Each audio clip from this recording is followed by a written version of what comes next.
we recently celebrated our 75th Republic Day. So, with that, I would like to ask what were our past mistakes or our past ancestors which made the mistakes that in the recent past of our 1000 years we had invasions and rules by Mughals and Britishers. So, what should we learn from our mistakes that the same thing do not repeat again? Or is it a case that we are still under a rule in some other sense? You see, there is only one mistake as human being, to not realize your internal stuff and remain a slave to it. That's where all weakness comes from. That's why you had to be defeated in most of the battles we fought over the last 10 centuries. And that's also the reason why, as a people, we are not progressing fast enough even today. Man is nothing without wisdom. Weapons don't win wars. Even if weapons manage to win you a few battles, it's wisdom that wins wars. And wisdom wins wars in very subtle ways. Very, very subtle ways.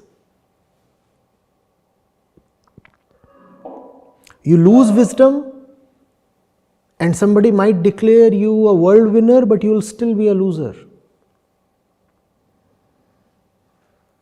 The tragedy first takes place internally, and then its effects manifest themselves externally in all ways possible.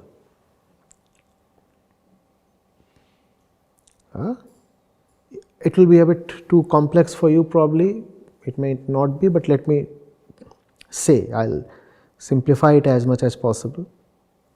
See, because man is special, because man is not any other animal. When I say man, I mean human beings, not excluding women.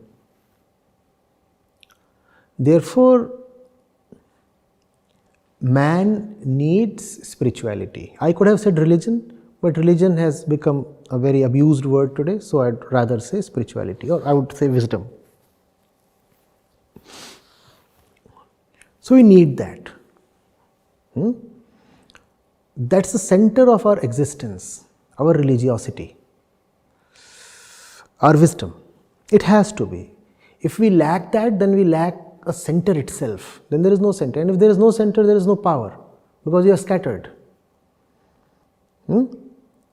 If what would you say about a let's say a motorcycle rim that has no axis at all, no center at all? Would the spokes offer any strength? The center is needed to keep the thing intact and strong.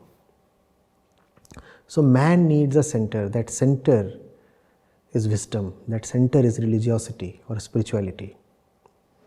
When religion itself gets contaminated, then there is nothing that can save you.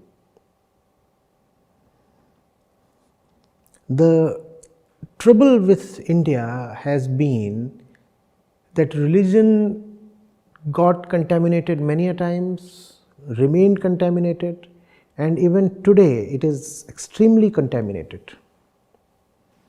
And that's why you find lack of strength in various fields in the Indian population.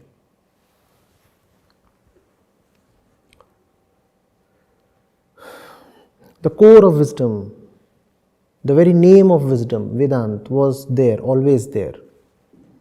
The very essence of religion was always present.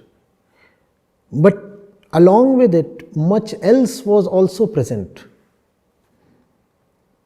Unfortunately for us, we chose to focus on all the garbage around the core and more or less totally ignored the core. In the name of religion, all that we patronized was hollow practices, empty rituals,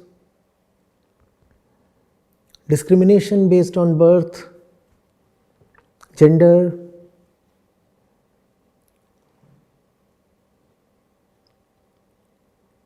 imaginative stories,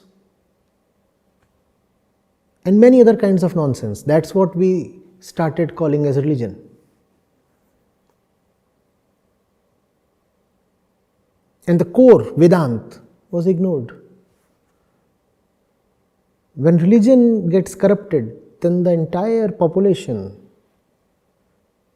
the whole set of people, they are left with nothing. They lose their scientific temper, there are no discoveries, no literature worth reading is written, there is no exploration, they don't want to go around and know things. They remain a society deeply divided and fragmented and exploitative of each other. And then they also lose wars. They also lose wars. Losing wars is not the central problem. The central problem is the corruption of religion. And that corruption of religion leads to many problems, including losses in wars. And that corruption is especially tragic because India is the mother of religion. India had all the diamonds that religion needs and religion has to offer. The saints, the sages, they offered the highest wisdom. But instead of that wisdom, we just kept concentrating on very deplorable kind of rubbish. And that's also what constitutes the bulk of Indian religiosity today, rubbish. Instead of religion being the highest thing possible, it has become the lowest kind of curse. Unless we return to pure religion, which I propagate as Vedanta, not only is the past bleak, I also see very little hope for the future.